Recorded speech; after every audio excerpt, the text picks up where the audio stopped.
النهاردة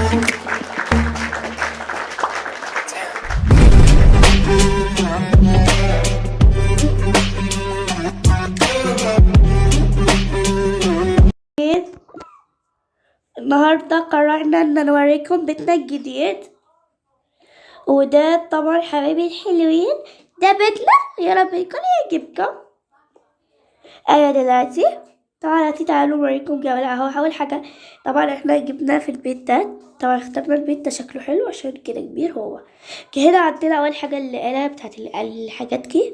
تعالوا ندخل بقى البيت. هنا المطبخ، طبعا حبيت انا يكون المطبخ اسود وابيض، احمر قصدي وابيض، عشان حسيت اللون ده حلو قوي. وهنا الغرفة النوم بتاعتي دي، أنا غرفة نوم أنا وجوزي، وهنا غرفة نوم أنا وبنتي بقى. وهنا الصالة بتاعتنا زي ما شايفين حضراتكم قدامنا، وده الحمام. وبس حبايبي الحلوين، ما تنسوش اللايك والسبسكرايب والشير، وبس بنحبكم، باي.